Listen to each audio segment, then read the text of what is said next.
Goeiemôre hier by Kompas Familiegemeente by ons lewendige uitsending. Baie dankie dat julle ingeskakel is en ons sien werklik uit daarna om julle te sien volgende naweek, volgende Sondag by Vrolike Vinkies in Park de Lizaanweg is ons weer 9:30 daarso. Nou ons het vanoggend die Here vir ons 'n boodskap gebring en ons sien uit daarna om dit met julle te deel. Maar kom saam met ons vanoggend in. Kom ons loof en prys die Here se naam. Ons maak sy naam groot en ons gee hom al die eer wat hy verdien. In die naam van Jesus Christus. Ons maak gewoon ons oor toe. Here, ons dankie vir elke hart wat nou ingeskakel is. Ons vra dat U ons denke sal vernuwe in hierdie nuwe jaar, Here. Dat ons verhouding met U sal herstel word. Dat U sal heel maak, Here, en dat ons elke tree wat ons sal gee in die voetstap wat U vir ons neergesit het. Sodat ons volgende tree, Here, weer sal wees op die pad wat U vir ons uitgesit het, dag vir dag, Here, oomblik vir oomblik. En ons dankie daarvoor in die naam van Jesus Christus. Amen.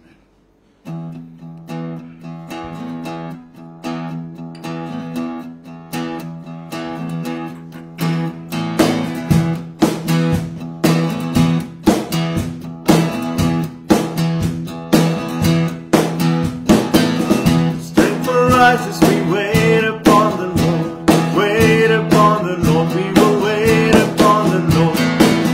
Strength will rise as we wait upon the Lord, wait upon the Lord, we will wait upon the Lord. Our God, you reign forever, our hope, our strong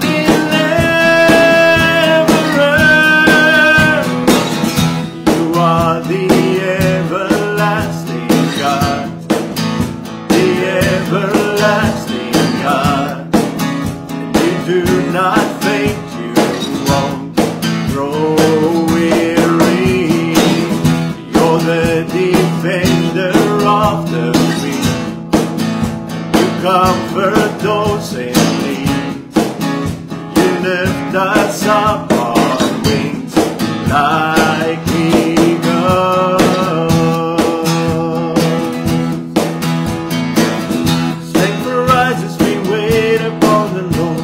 Wait upon the Lord, we will wait upon the Lord. Strength will rise as we wait upon the Lord. Wait upon the Lord, we will wait upon the Lord. Our God, you reign forever, our hope, our strong deliverer. You are the everlasting God, the everlasting God. You do not faint, you won't grow weary. You're the defender of the weak. You comfort those in need, and you lift us up on wings like eagles. You are the everlasting God, and the everlasting God. And you do not faint, you won't grow weary. You're the defender of the weak, and you comfort those in need. You lift us up on wings like eagles.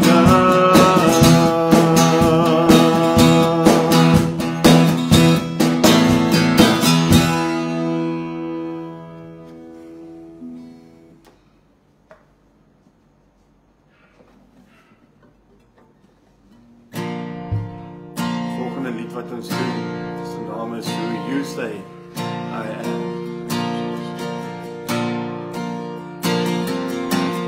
Who am I that the highest King would welcome me? I was lost, but He brought me.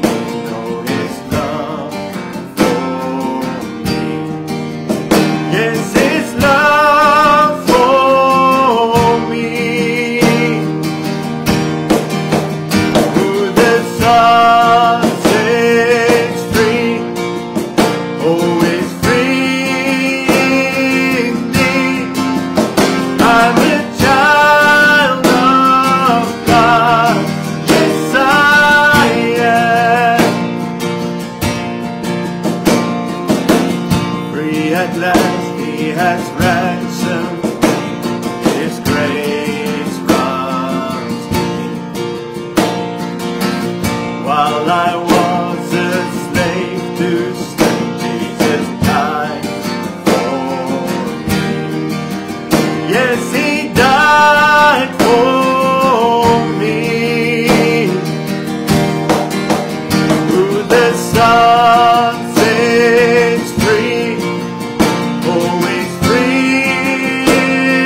not against me.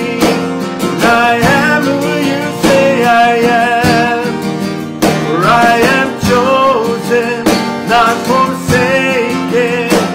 I am who you say I am. You are for me, not against me. I am who you say I am. Yes, I am who you say I am.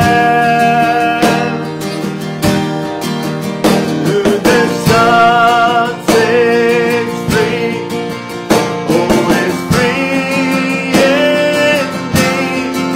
And I'm a child of God. Yes, I am. In my Father's house, there's a place for me.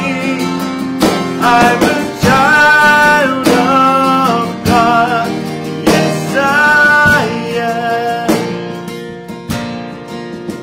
In my Father's house, there's a place for me.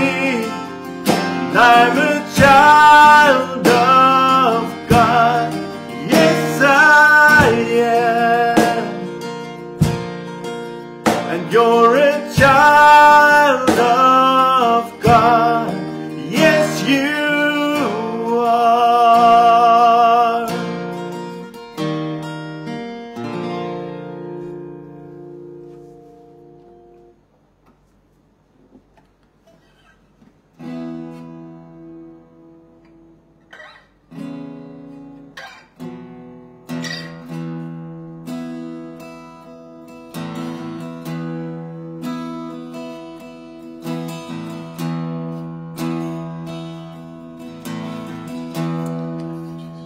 Hier is my herder, ek kom niks kort nie. In groen weivelde, daar laat hy my rus. Na waters van rus, daar lei hy my neer.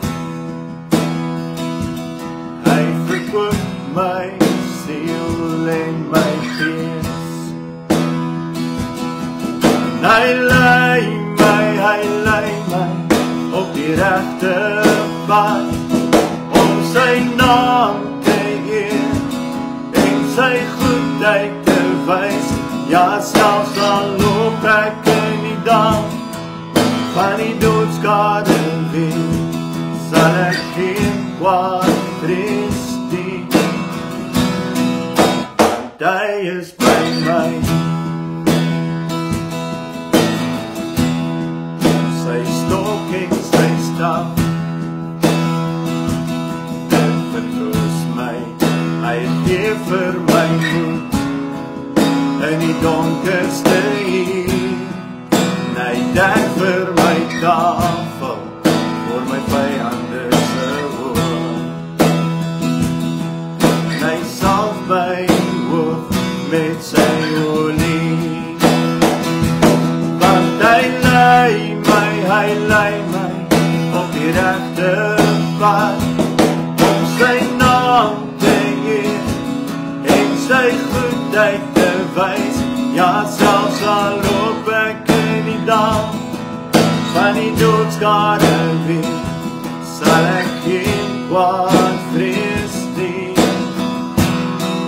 want hy is by my.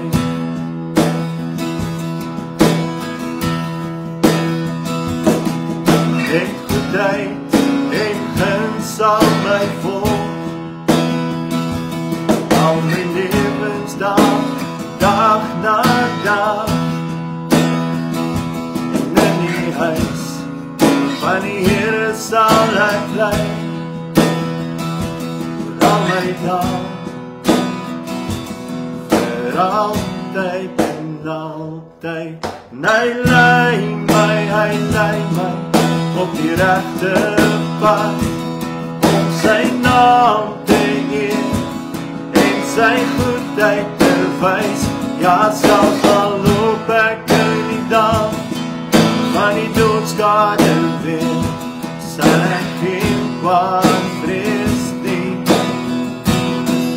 want hy is by my.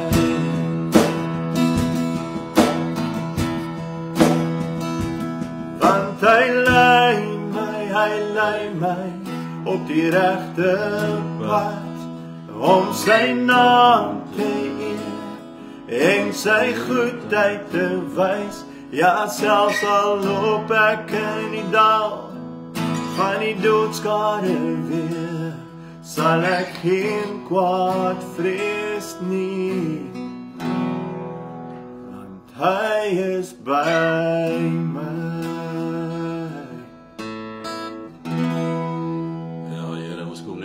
In die naam, Here, ons hart is dit eens dat U 'n goeie God is. Here, dat U ons bedien en versorg.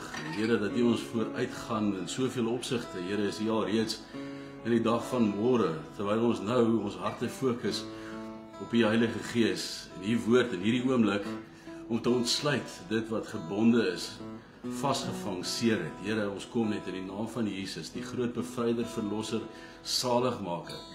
Kom bid regtig, Here, vir 'n deurbraak woord volgende ook uit U kosbare skrif. Ons eer U naam, ons loof U en ons prys U, en dankie vir almal wat ingeskakel is vanoggend, Here.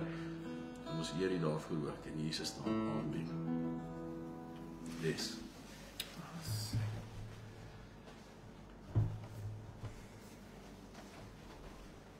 Luister, ek vertrou julle kan my nou mooi hoor aan daai kant. So 'n bietjie iets anders. Ek het vir Adrian gevra, hy het ons so 'n bietjie help vanoggend. Dit is altyd lekker om vir iemand te preek. Hierdie lens ding is nogal 'n uitdaging as 'n ou dit nie gereeld doen nie. En dan het ek so dink aan COVID tyd. Ek weet nie of jy nog COVID tyd kan onthou nie. COVID tyd het ons mekaar so deur die lense leer ken.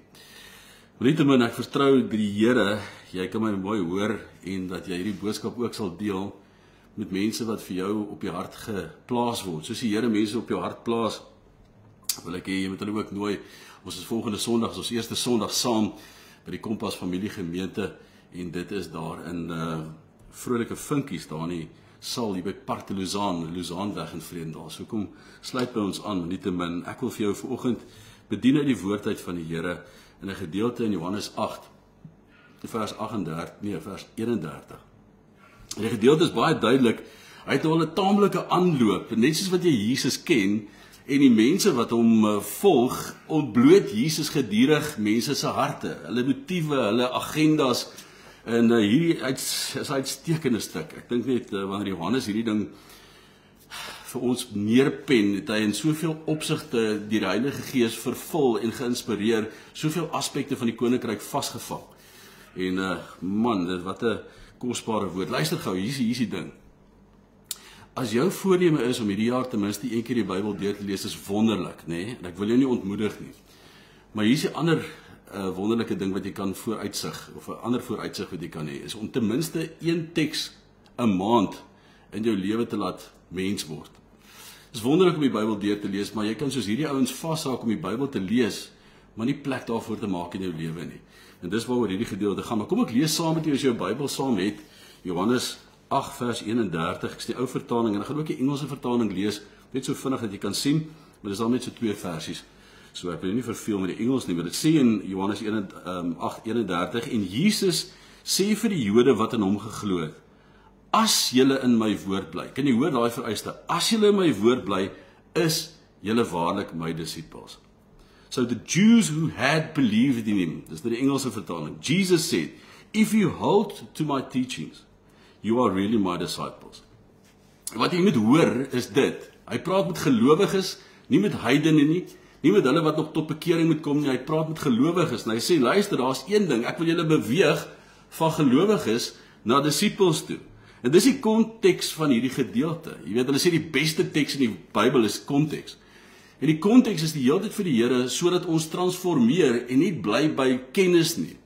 En ons sit in 'n dispensasie waar kennis 'n revolusie geword het. Daar's ChatGPT en Grok en al hierdie wonderlike AI goed, wat jy soveel kennis kan hê, jy kan regtig nie meer sê jy weet nie. Want al wat jy nodig het om te doen is om net in te tik in jou foon of rekenaar en Dit sal 'n magdom kennis in jou openbaar, maar hierdie kennis word eers wysheid as 'n deel word van jou lewe.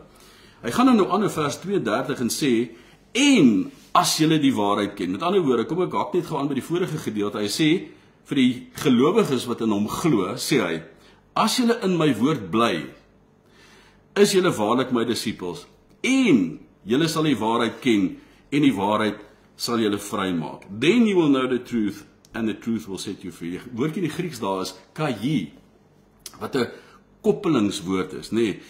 Dis 'n kumulatiewe koppelingswoord wat twee gedagtes aan mekaar koppel. Hy sê en nie net vashaak by gelowig wees en dan moet jy 'n plek maak vir die woord sodat dit kan deel word van jou lewe, en as jy disippels geword het, gaan jy die waarheid leer ken en die waarheid gaan julle vrymaak. So gelowiges word disippels, hoekom? Om in die hemel in te kom? Nee, toe nie. Luister, die ewige lewe is die beste lewe van hier af altyd tot jy Jesus ontmoet. Ek dink ek en jy moet wegbeweeg om net plan te maak of 'n plek in die hemel te verseker. Ek en jy wil hier Jesus ken. Wat wil jy doen in die hemel as jy hom hier nie geken het nie? Wat wil jy daar gaan maak? As jy nie die heerlikheid en die diepte en die rykdom soos Paulus skryf in Jesus ontdek nie, ook rykdom van wysheid en kennis, hoe ondeurgrondelik. Ken julle daai skrif? Kosbaar is dit nie. Maar ek wil Jesus hier ontdek. Ek wil hier ontslote wees van dit wat my gebonde hou, nee. Ek wil van die wêreld loskom, man, van my hartseer, van my skandes, van my verslawings. Dis die doel van die lewe hier op aarde. En hy sê, interessant genoeg, hy kom agter, maar hierdie spannetjie, hierdie gelowiges, het nie hiervan gehou nie. Nou dink ek, sê jy vir jouself, maar hoekom sê jy so? Wel, as jy my sal gun, kom ons kyk net gou die reaksie op dit wat Jesus hier sê. Hy sê, maak plek vir die woord, en dan sal julle my disippels word. En as julle my disippels word, sal julle die waarheid ken, en die waarheid sal julle vrymaak. Nou hoor gou, hoe verskriklik neem hulle nou aanstoot in die woorde van Jesus. Nou nie dat ek en jy nou al ooit aanstoot geneem het in Jesus nie. Ek sê dit met so tong in die kies. Maar hulle antwoord hom en hulle sê, ons is die geslag van Abraham, en het nog nooit vir iemand slawediens verrig nie. Ek dink regtig, gaan jy hou by daai weergawe. Hoe sê u dan, julle sal vry word? En Jesus antwoord hulle en hy sê, voorwaar, ek sê vir julle, dat elkeen van julle wat sonde doen, 'n diensknegt is van die sonde. En as die Seun julle dan vrygemaak het, dan sal julle waarlik vry wees. Nou sê hy hier so in vers 37, dis nou die woorde van Jesus, hy sê, ek weet, julle is die geslag van Abraham, maar julle probeer om my om die lewe te bring, omdat my woord geen ingang in julle vind nie. Jesus hier is baie duidelik as hy sê, julle haat my boodskap. Nou luister gou, ek wil net, dis belangrik dat jy jou kop hier moet omkry. Hy praat nie met ouens van die straat nie. Hy praat met gelowiges wat die woord van God haat, omdat die Seun dit nou prakties kom demonstreer. Nou dink ek net, luister, is dit dan moontlik om 'n gelowige te wees en nog steeds te haat wat Jesus sê? Met ander woorde, ek sal die Bybel byvoorbeeld vat en dan gedeeltes doodtrek wat nie van toepassing is op my lewe nie, want ek sien dit nie so nie. Jy werk mos met die Bybel partykeer so. Jy luister, as jy op daai pad is jy verskriklike naby aan 'n geweldige agtergrond, nie 'n afgrond in jou lewe. Jy's op 'n very slippery slope. Want jy's besig om deur te trek, om met ander woorde strepe deur te trek, dit wat God belangrik en as gesag ag in jou lewe. Hy sê, julle maak nie plek of ruimte vir my woord nie. Julle haat wat ek sê. Net hierna, vir die ouens wat alreeds 'n koalisie met die duiwel gesluit het, sê hy dan die volgende. Hy sê vir hulle, ek weet, julle dink julle vader is Abraham. Maar gaan kyk 'n bietjie na hoe Abraham geleef het. Dan sê hy vir my of julle nog steeds kwalifiseer as kinders van Abraham. Hy sê, julle het 'n pa. Hy sê, julle pa is die duiwel. Luister gou, wat doen hy daar? Ek gaan dit vir jou daar lees. Hy sê dit daar in vers 39. Hulle antwoord en sê vir hom, ons vader is Abraham. Jesus antwoord hulle en sê vir hulle, as julle die kinders van Abraham was, sou julle die werke van Abraham gedoen het. Maar nou probeer hulle om my om die lewe te bring.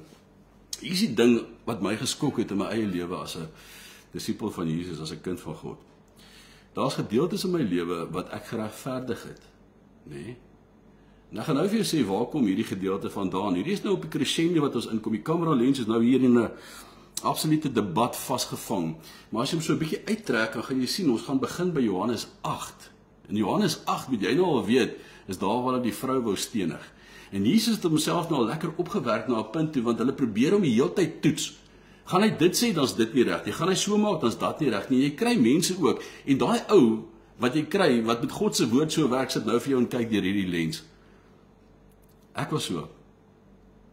Ek het deur goeders gewerk en dan gesê, maar luister, hierdie is nie van toepassing op my nie. En dan wat Jesus dan vir my en jou sê, as jy ook in dieselfde bootjie as ek was op 'n stadium in jou lewe, dan sê die Here, maar jy's besig om my woord dood te maak. Jy's eintlik besig om my te vervolg.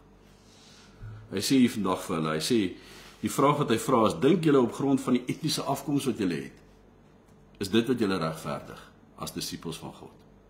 En dit sny nou sommer lynreg 'n streep deur 'n klomp interessante etniese gelowe wat daar nou ook is, wat sê dat as jy nie Israeliet is nie, gaan jy nie hemel toe nie. So ek wil sommer net daai streepie gou ook trek vir die ouens wat in daai koalisie is. Nee, die Here sê hier, baie eenvoudig, met jou hart moet jy gedraai hê na my toe. Gelowig is die beginpunt. Maar om te wandel en plek te maak vir my woord, toe te laat dat my woord jou verander, dis waar die ware disippelskap lê. Jesus se vraag bring my vanoggend by 'n waarheidsoomblik vir my en jou wat vra, wie het invloed in my lewe? Hy vra dit hier vir hierdie ouens. Hy sê, kom, sê vir my, wat het invloed in julle lewe? Julle glo die woord, maar julle doen dit nie. Julle sê die leermeester van julle geloof was Abraham geweest, maar julle doen nie wat Abraham gedoen het nie. Abraham was gehoorsaam aan God geweest. Dis asof julle met julle eie motiewe kom. Wie het invloed vanoggend in jou lewe? Jesus is baie pertinent en hy sê hierso, daar's twee groot invloede in jou lewe. Dis of die Vader, God die Vader deur sy woord, of die duiwel. So Jesus nooi gelowiges tot disippelskap en dis die pad vir ware vryheid. Jy stap as te ware jou pad na vryheid agter Jesus aan. Is dit nie mooi nie? Ek het laas Sondag het ek iets prominents gesê en ek wil hê jy moet vanoggend dit mooi hoor. As jy vanoggend voel dat jou lewe van 2025 tot 2026 aan 'n gare draad hang, maak seker dis die gare draad in die soem van Jesus se kleed. Daardie vrou hom vasgegryp het, sy niks anders gehad het nie, net 'n gare draad geloof gehad het, dan is dit meer as genoeg. Al wat jy nodig het om te doen is om te stap. Waartoe gaan ek hierdie jaar? Wel, jy gaan agter Jesus aan.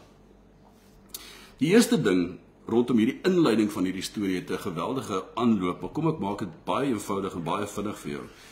Johannes 8 begin op 'n baie interessante gedeelte, die mees aangrypendste tonele in die skrif, een wat jy baie goed ken, en dis 'n vrou wat op heterdaad in egbreek betrap is, né? Jy ken die gedeelte.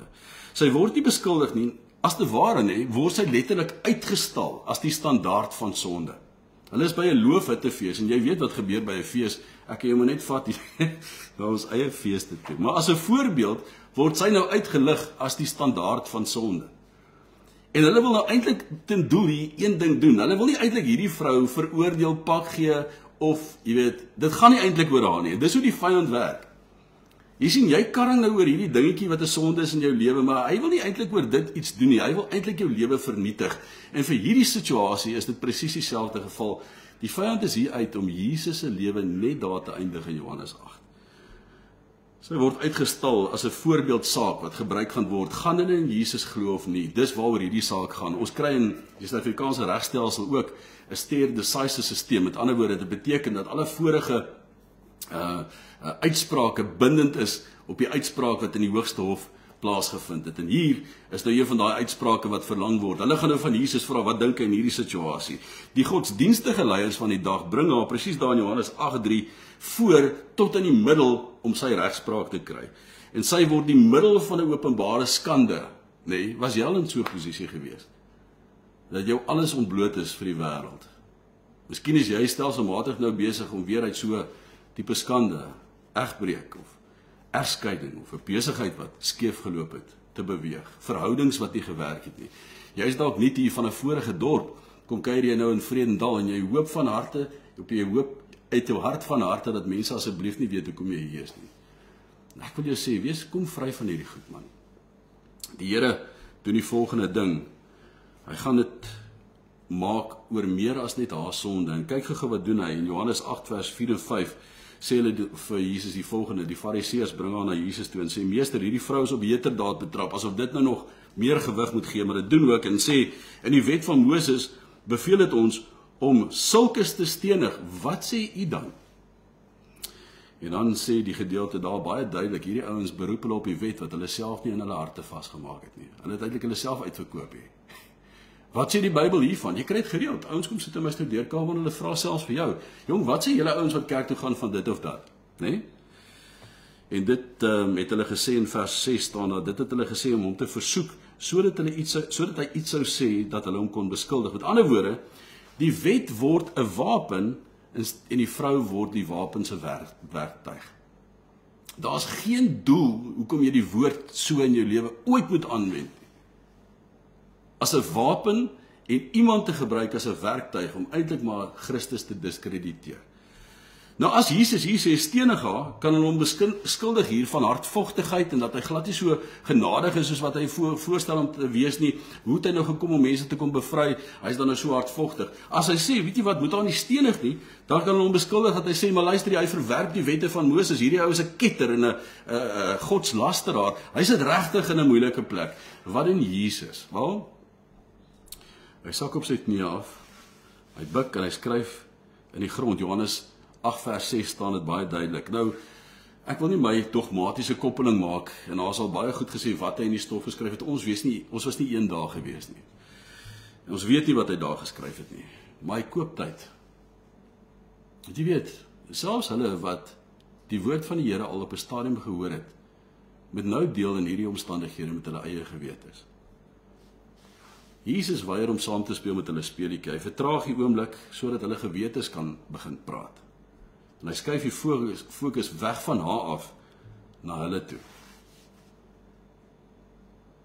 En dan gebeur iets merkwaardigs. En toe hulle aanhou vra, het hy hom opgerig. Met ander woorde, hy het toe nou opgestaan. Vers 7. Luister, jy staan net op as jy regspraak gee.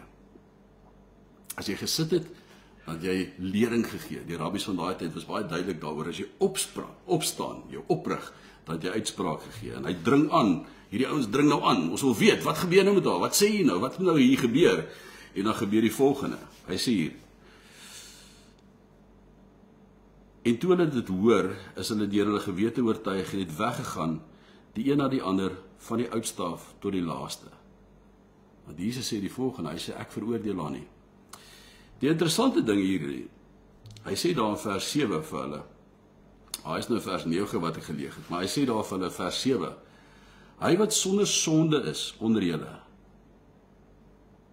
laat hom die eerste klip gooi.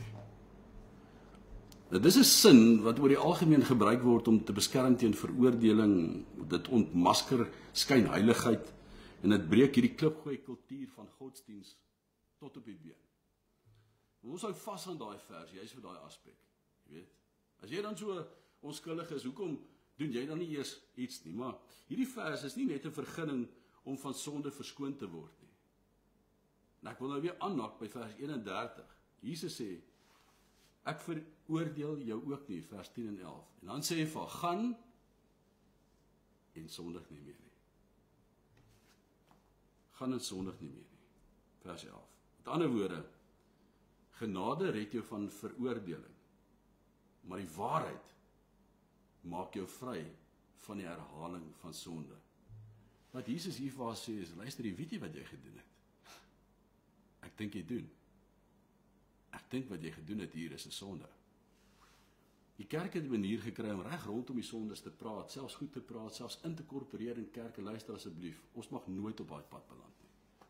Ons mag nooit dit wat die woord sê nie reg is die een of ander tyd goed maak of sagter maak. Dis nie waaroor ons hier is by mekaar nie. Ons is hier om die Kyrios, die meester, sê die Grieks, Jesus Christus te dien in alle fasette van sy waarheid. Nou die probleem van gelowiges wat nie vry is nie, is die een ding is dit, is hulle tot geloof gekom, met ander woorde, hulle het 'n plek vir Jesus in hulle hart gemaak, maar hulle het hom nooit 'n prioriteit gemaak het. Was belangrijk my moeilikheid geweest, waar ek met Jesus besig was hier binne in my hart, maar ek het nog steeds my skanse en my vooropgestelde idees van hoe ek die woord wil interpreteer. Want weet jy wat, as ek hom doen soos hy staan in die woord, beteken dit ek moet agter Jesus aanstap. Ek moet deel wees van 'n gemeenskap van gelowiges. En ek moet plek maak vir hierdie woord in my alledaagse lewe. Jesus het toe vir die Jode wat aan hom geglo het gesê, luister daar, met ander woorde, Hierdie was nie 'n evangelisasiegesprek nie. Dit was 'n disippelskapgesprek. Hy het gesê, elkeen wat die sonde doen, is 'n slaaf van sonde. Nou luister gou. Die heel eerste vereiste wat ek vir jou wil uitlig, vinnig, en dan wil ek klaarmaak met ons boodskap is, erken jou probleem. Daar's hierdie gedeelte in Johannes 8:33 en 34 wat sê elkeen wat sonde doen is 'n slaaf van sonde, nê? Met ander woorde, dis dis 'n mag wat jou bind op een of ander manier, wat nog steeds sonde doen. Ontkenning is byvoorbeeld so 'n ding wat jou vashou aan sonde. Met ander woorde, man, ek het nie 'n probleem nie. Dis gewoonlik wat verslaafde sê. Want ek kan enige tyd ophou, maar jy kan glad nie ophou nie. Jy wil ook nie eintlik ophou nie, nê? Dis nie so erg nie, almal doen dit, is die goed wat ons gewoonlik sê. Nou daai houding, nê, daai ontkenning dat jy 'n probleem het, dat jy in sonde vasgeval het, maak dat jy nooit tot vryheid sal kom nie. En dan selfregverdiging is die ander een. Dis net wie ek is. Is die klank dood? Nee, dit doen nie. Maak dit so.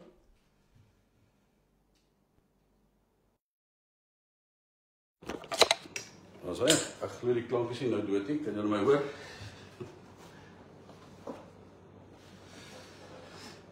Goed. Dankie vir jou wat gesê, die klank is dood, ek behoort nou net op die iPhone se mikrofoon te wees, maar daar's twee goed, met ander woorde, as jy die vorige een gemis het, die eerste een is ontkenning om te sê, ek het nie 'n probleem nie. Dis die eerste ding waar sonde vir jou vasvang en jou vashou in daai situasie en omstandighede. En die tweede ding is selfregverdiging. Ek is nie so bad, en daar's ander ouens wat dit ook doen, nê? Dis net deel van my identiteit. Ons kleinhandse is maar so. Dis hoe ons wil werk. Of ek kan nie eintlik anders nie. Ek kan nie eintlik anders nie. Daai mic is af. Dis net daai mic. Ja. Die klankman / worship leader hierso. Is ons aan? Okay, so die beginsel van sonde is luister, jy kan nou sien dis 'n lewendige uitsending. Die beginsel van sonde is om dit te bely. Nou ek het al teologiese aspekte gehoor van hoe mense sê wat jy moet doen met sonde en hoe jy sonde bely. Die woord, kom ek gaan haal net vir die woord. Die woord van die Here is in Johannes 1:1-9 sê. 1 Johannes 1:9 sê as ons sonde bely. Bely beteken letterlik die volgende, né? Is om dieselfde te sê as wat God sê. Jy bely dit wat God sê. As God sê dis 'n sonde, dan sê jy ook is 'n sonde. Jy kom maak nie iets wat God sê is sonde en 'n gruwel in sy oë is nie. Jy sien dit in die wêreld vandag, man. Sê mense, dis verkeerd, hou op daarmee. Die Here sê hy gaan glad nie daarmee saam nie. Ons sê, man, weet jy wat, as jy dit miskien so doen, ons soek heeltyd die loopholes. Tot die Here sê, luister hier, ek skaam my vir julle. Ek skaam my vir julle. Met ander woorde, om sonde te bely beteken ek verskoon dit nie, ek versag dit nie, ek noem dit wat dit is, ek blameer nie omstandighede of mense nie. As God dit sonde noem in my lewe, dan is dit 'n sonde. Die tweede vereiste is om te vra vir hulp. Jy weet, Jakobus 5:16. Bely julle sondes teenoor mekaar, bid vir mekaar sodat julle gesond kan word. Ek het hierdie in soveel opsigte gehoor en verstaan, maar weet jy wat, disippelskap is altyd prakties en dit moet eers in jou lewe prakties raak. Met ander woorde, ek gaan na God toe vir vergifnis en dan gaan ek na mense toe vir genesing. Kom ek lees dit weer die teks vir jou. Bely julle sondes teenoor mekaar en bid vir mekaar sodat julle genesing kan kry of gesond kan word. In ons eie gemeente is daar 'n pragtige vrou wat op een oggend na my toe kom en sê, luister gou, ek moet gou vir jou sê, ek moet iets bely teenoor jou. En sy doen hierdie belydenis teenoor my en ek dink, ek verstaan dit glad nie. Hoekom het sy dit maar net gelos nie? Dit sal my nie geplaat nie, ek het nie daarvan geweet nie, maar hier sien ek nou die woord in aksie. Sy moes hierdie sonde teenoor my kom bely het, sodat sy genesing kan ontvang. Hoe amazing is dit nie, né? God vergewe my skuld, maar hy genees my wonde deur ander mense. Is dit nie mooi nie? God vergewe my skuld, maar hy genees my wonde deur ander mense. Luister, die ander ding is, bely jou afdwaling voordat dit 'n vernietiging word. Ek weet jy sit hier vanoggend, en ek weet jy was deur 'n lekker 2025 in die afsluiting en al hierdie wonderlike goed, maar luister hier, eerste dinge eerste. Vertel my van jou verhouding met die Here.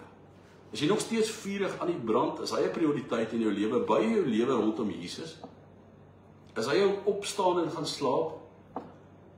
Is hy dit wat absoluut jou aandag en oorweging en oortuiging is wanneer jy keuses in die lewe maak? Is Jesus jou alfa en jou omega? Hy sê dit vir hierdie een gemeente in Openbaring 2, hy sê, weet jy wat, julle doen wonderlike goed, luister, julle is 'n amazing gemeente, doen fantastiese goed en uitreike en alles. Hy sê, maar hierdie een ding het ek teen julle, is dat julle my nie meer so lief het soos aan die begin nie. Nou vra ek maar net vir jou, en ek vra vir myself, julle man, sê gou vir my, het jy Jesus nog so lief, soos die dag toe jy hom ontmoet het? Luister, as jou vrou nog steeds so lief het soos die dag toe jy hom ontmoet het, well done, kudos vir jou. Maar dit gebeur nie, hoor, dis die ideaal, dat ons op hierdie fase gaan wees, waar ons in mekaar se oë koer en kyk en wat ook al, as jy tyd lank al getroud is, moet jy werk aan daardie verhouding, en die intimiteit daarvan, en die passie daarvan te bou, en diensbaarheid, en dit kom doen 'n huwelikskursus, saam met ons, dat ek jou kan oortuig hiervan. Maar die oomblik as een party onttrek en die ander party raak koud, dan is daar nie meer hierdie eensgesindheid nie. Jy is nie meer op dieselfde plek nie, en daar gaan soek jy na 'n ander kerk, moet asseblief dit doen nie. Maar die kerk is nie die probleem nie. Jou verhouding met God is die probleem.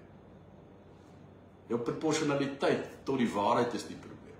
Waar staan die waarheid in jou lewe?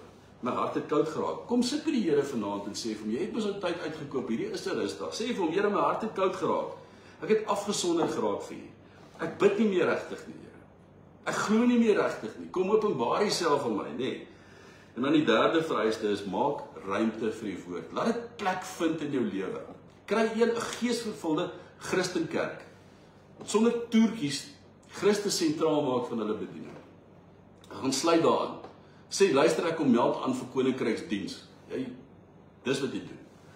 Die woord sê so mooi in Johannes 8:37, my woord het geen plek in julle nie. Jesus kan dit sien. Hierdie ouens ken die woord uit hulle kop uit, gedeeltes van die Torah kan hulle opsê. Gelowiges, my ou broer, sê Jesus hier, hy sê, ek kan sien, julle maak die tyd of plek vir my woord nie. Dis nie 'n prioriteit nie, julle leef soos julle wil. Praat soos julle wil, dink soos julle wil, doen wat julle wil. Jy kan die Bybel ken, letterlik, sonder om daardeur verander te word. Groot dele van die skrif het hierdie ouens gememoriseer. Disippelskap vra oorgawe. Dit vra 'n leerling, 'n volgeling, dit vra eintlik 'n vet mens. Kyk, jy was jy al vet geweest. In die Engels is dit al beter. Ons moet sê fat. Faithful, available and teachable. Be a fat person. Net so op daai noot, ek is nou met 'n geweldige interessante oefenregime besig. Ek het besluit ek gaan elke dag 15 minute hardloop. En dit is eintlik werk vir my baie makliker. Jy begin klein, verstaan, sodat jy as jy hierdie dag se 15 gemis het, dan kan jy volgende dag weer 15 hardloop. Ek sal nou môre presies 'n maand en 7 dae met hardloop net op te vang. So luister gou. Hoekom ek dit vir jou sê is, moenie uitstel nie. Die woord van die Here werk ook so. Doen wat jy moet doen vandag. Vandag se reg doen is môre se seën. Dis my en Monica se lees en ons het die vrug daarvan gepluk. En ek wil terugkom by dit wat ek vir jou sê. Word 'n volgeling van Jesus.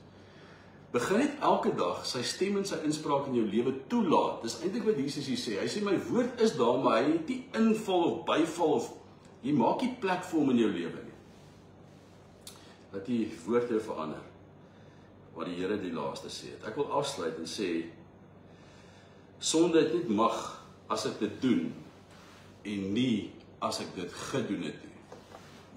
Ek moet hierdie dinge eers verdedig, anders gaan julle hierdie dinge nou almal rondstuur. Kom ek sê net vir wat ek daarmee bedoel. Sonde het net mag oor my as ek dit doen, nie as ek dit gedoen het nie. Wat die duiwel verskriklik lief is om te doen. En ek hoop my klank is nou so mooi, want hierdie gedeelte is nogals belangrik, as jy dit nou net sal hoor. Hy kom herinner jy die hele tyd van jou verlede. Die hele tyd. Terwyl God sê herinner hom aan sy toekoms. So hy kom sê vir my gedeelte hoe sleg ek was en wat ek gedoen het. Jy kry selfs mense wat die duiwel bystaan in daai hoedanigheid. Hulle vertel nie ook hoe treurig jy was en wat jy als gedoen het. Ja, jy was al daar gewees en jy het al dit gedoen en weet jy wat? Sonde het net te hou vas op jou as jy dit doen, nie as jy dit gedoen het nie. Met ander woorde, die woord is baie duidelik. Daar staan voorwaar ek sê vir julle, elkeen wat die sonde doen teenswoordige tyd is 'n slaaf van die sonde. Nie elkeen wat gesondig het nie, maar elkeen wat dit doen. Dit dui op 'n voortgesette doelbewuste praktyk. Sonde is 'n bedryfstelsel. Met ander woorde, dit raak deel van my lewe. Ek kan nie anders nie. Dit is die enigste manier hoe ek sonde kan breek oor my lewe. Met ander woorde, die Here Jesus se hart mis, die teiken te mis, Hamartia is die Griekse woord, dat sê om die merk te mis. Die enigste manier hoe ek die merk kan mis vir my lewe, dis sonde, is om die woord van die Here glad nie invul, byval by my lewe te gee nie. Al wat die Here nodig het vanoggend van jou en my, is 'n eerlike erkenning in die posisie en die proximity waar ons is teenoor hom. Kom wees net eerlik en sê, Here, ek is nie op die plek waar ek moet wees nie. Jy sing daai Bette Midler song From a Distance, los daai besigheid.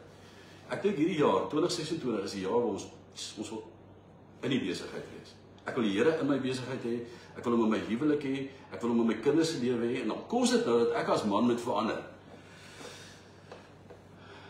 Man, ons is opgewonde om 'n klomp goed met jou te deel, en ons het 'n uitstekende mannegroep wat ek en Bernard en 'n paar ander ouens wat 'n passie vir die Here het, sommer net van die bene wil kry. Want manne het die tyd en plek nodig om hulle posisies in te neem. Maar so hier is die lank en die kort van hierdie ding. Dit is belangrik om tot geloof te kom in Jesus. Maar dit is meer belangrik om hierdie geloof te omskep in disippelskap, sodat jy plek maak vir sy woord, sodat hierdie woord in jou lewe jou tot vryheid kan uitlei in die naam van Jesus Christus. Ek wil vir jou bid en ek wil afsluit en die seën van die Here oor jou lewe spreek. So, kom ons maak ons oë toe. Ons vra sy genade en seën. Here, ek kom pleit vir elke boeta en sissa wat saam met my hier in afwagting is vir 'n nuwe jaar. Here, laat dit nie net nog 'n jaar wees nie, maar 'n nuwe jaar. Met ander woorde, die nuutheid begin in my. Ek wil nuut word en anders wees. So Here, ek is nie vir my moontlik om te verander nie. Ek het al soveel keer probeer. Ek kom vra nou namens soveel ander dat U die nuut in ons bewerkstellig. In ons midde, in ons binneste. Here, kom steek 'n vuur aan in ons midde, sodat ons in hierdie vuur van God, hierdie heiligheid, kan wegskroei alles wat nie van die Here af is nie. Here, kom verwyder asseblief uit ons lewens dit wat U woord, U standaard van heiligheid ons seer. Begin dan eers by ons, Here. Kom ledig ons dan van onsself, waar ons onsself verloon, kruis opneem en U volg, Here. Vader, dankie vir U woord, dankie vir U seun, waarsonder ons die ewigheid nie sal sien nie. En ons kom bely nou, Here, dat ons sonder U, die werking van die Heilige Gees, en die kragtige werking van die verlossing van die Seun in ons lewe, dit nie moontlik is om te verander nie. Here, ons verstaan hier is 'n vereiste nodig vir bevryding. En Here, ons is reeds bereid om ons harte so te draai, dat U woord die verandering in ons lewe werk. Ons bid dit in Jesus se naam. Amen. Luister, mag jy 'n kosbare oggend hê, teenwoordigheid van vriende en familie. Jammer met die klankding. As jy die vrymoedigheid het, stuur hierdie boodskap wyd en suid. En ons sien jou volgende Sondag 9:30 by Vrolike Vinkies in Park Louwsaan. Die Here seën.